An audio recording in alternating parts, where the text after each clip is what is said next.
En 2024, les aéroports de la Côte d'Azur, c'est un gestionnaire de plateforme qui a su prolonger son développement et poursuivre ses engagements. Qu'on parle de trafic, de qualité de service, de développement durable ou de projets structurants, le groupe a avancé sur tous ces points avec détermination. En gros, on n'est pas sur un rythme de croisière, non, on continue le décollage. Et déjà, à l'aéroport du Golfe de Saint-Tropez, comme un symbole, on a célébré le passé tout en préparant l'avenir. Regardez cette piste et regardez ces postes avions. Ils sont tout beaux, tout neufs, entièrement refaits et prêts à accueillir des avions pendant encore des décennies. Et des décennies, cette année, ici, on en a compté 6 puisqu'on a fêté les 60 ans du terrain. Je peux vous dire que c'était l'occasion de faire une belle fête. Forcément, on est à Saint-Tropez. Tiens, et puisqu'on en parle, que ce soit ici, à l'aéroport du Golfe de Saint-Tropez, à Cannes-Mandelieu ou à Nice-Côte d'Azur, en 2024, l'activité d'aviation générale s'est plutôt bien portée. Je vous propose qu'on aille voir maintenant ce qu'il en est du côté de l'aviation commerciale. En 2024, l'aéroport Nice-Côte d'Azur, c'est un aéroport qui a su retrouver son trafic d'avant-pandémie, mais qui en plus a su le dépasser avec un réseau plus important. 122 destinations, 13 routes long courrier, 45 pays desservis. Avec cette année quelques beaux événements qui marquent la fidélité de nos partenaires et l'engouement croissant de la Côte d'Azur pour les visiteurs du monde entier. Au final, le trafic passager a cru de 44% entre la Côte d'Azur et les États-Unis. En tout, en 2024, c'est un nombre record de passagers qui ont transité par les terminaux 1 et 2 de l'aéroport Nice-Côte d'Azur. Pas mal, hein? Alors forcément, comme nos terminaux sont sous-capacitaires, on a connu des pics de saturation avec jusqu'à plus de 63 000 passagers pour le seul vendredi 2 août. Mais heureusement, grâce à la mobilisation de l'ensemble du personnel aéroportuaire et de nos partenaires, on a su gérer les flux. Et les passagers ont pu partir en vacances ou débarquer sur la Côte d'Azur, en attendant l'extension du terminal 2. Cette extension, vous êtes dessus. Alors évidemment, vu comme ça, il faut se projeter un peu, mais promis, bientôt, ça va ressembler à ça, avec 6 portes d'embarquement, de débarquement modulaires, donc pour du trafic Schengen, non Schengen, une zone de poste d'inspection filtrage élargie, une zone de contrôle des passeports, contrôle passeport, plus spacieuse, et puis des commerces, un salon VIP. Bref, plus de fluidité, plus de place, plus de qualité de service. J'ai envie de dire Made in Côte d'Azur. Et en 2024, ça a vachement bien avancé. Et je crois qu'on peut tirer un gros coup de chapeau aux équipes. Enfin, quand je dis chapeau, casque. Tiens, et comme une bonne performance en cache souvent une autre, en août dernier, l'aéroport Nice-Côte d'Azur a été labellisé ANI pour Advanced Network Integrated Airport aux côtés de 8 grandes plateformes européennes. Ça sert à quoi? Eh ben, ça sert à améliorer et à fluidifier encore le transport aérien, améliorer la ponctualité et puis réduire le temps de roulage. Et ça, c'est bon pour l'environnement, pensez. En réduisant de 9% le temps de roulage, on a économisé plus de 5000 tonnes de CO2 par an. C'est 18 fois les émissions résiduelles de la plateforme. C'est pas une paille, hein? À propos d'environnement, en 2024, l'aéroport Nice-Côte d'Azur, avec le soutien de l'Union européenne, a commencé le chantier d'électrification des postes avions qui n'ont pas de passerelle. Il y en a 67. À terme, c'est quand même 6700 tonnes de CO2 en moins par an. 23 fois les émissions résiduelles de la plateforme. Quand je vous dis que c'est pas une paille. Ah tiens, regardez. Ils sont pas beaux les nouveaux bus de piste, 100% électriques. Hop, plus de gasoil pour transporter les passagers. Et c'est pas tout. Cette année, l'aéroport Nice-Côte d'Azur, il a innové. Il a demandé aux assistants de mutualiser leurs engins, comme ça il y en a moins, et on les pousse à s'électrifier. Avec des jolies bornes. C'est pas une bonne idée ça? Regardez à Cannes-Mandelieu, même le camion ravitailleur, il est full élec. Encore quelques tonnes de CO2 en moins. Bravo hein. Et c'est pas que sur les pistes que les aéroports de la Côte d'Azur travaillent à décarboner. C'est aussi dans les parkings, regardez-moi tout ça.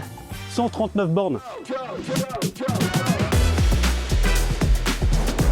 Quand on vous parle de tous les efforts entrepris pour décarboner les opérations en escale, on parle du scope 3, c'est-à-dire les émissions qui ne sont pas sous le contrôle direct des aéroports. Mais si on parle de ces dernières, les scopes 1 et 2, là je dois vous dire que le bilan il est assez remarquable. Pensez, les aéroports de la Côte d'Azur depuis 2013 ont réduit de 93% les émissions sous leur contrôle. Et ici même à Nice, 95%. Alors, qu'est-ce qu'on dit? Eh ben on dit bravo. Et on n'est pas les seuls à le dire puisque l'International Airport Council a renouvelé le label Airport Carbon Accreditation niveau 4+, en attendant le 5. Et ça, c'est pour bientôt. Et puisqu'on parle de bonnes actions, l'aéroport Nice-Côte d'Azur, il avait innové il y a 3 ans, en mettant en place un partenariat inédit avec les Restos du Cœur. Cette année, on l'a renouvelé. Et ses passagers, l'aéroport Nice-Côte d'Azur les aime toute l'année, ils les chouchoutent. Et depuis l'année dernière, il fait encore mieux. Il a créé la Journée mondiale du passager. Oui, ça n'existait pas. L'édition 2024, une quinzaine d'aéroports français, francophones et même européens se sont fédérés autour de ce concept qui a été un grand succès, ici notamment grâce à la mobilisation de toutes les équipes de l'aéroport et de ses partenaires. Quand on vous dit que la Côte d'Azur est une terre d'hospitalité, qui dit hospitalité dit attractivité. Avec plus de 9000 personnes qui travaillent à l'aéroport Nice-Côte d'Azur en haute saison, forcément les besoins en matière de recrutement sont importants. C'est pour ça qu'en début d'année, l'aéroport, avec l'ensemble de ses partenaires, a organisé un salon de l'emploi, une journée dédiée à la promotion des métiers aéroportuaires et à la recherche de candidats. Je peux vous dire que s'il y en a qui pensent que l'aérien, ça ne fait plus rêver, ils se trompent lourdement. On a reçu plus de 1300 candidats. Il faut dire qu'ici, le terrain de jeu, il est vraiment pas mal. Bien accueillir, mais aussi surprendre avec une nouvelle offre de restauration. Okawa, Pierre Hermé, Bagnard, Mochi Coffee. La durée, Café Mauresque.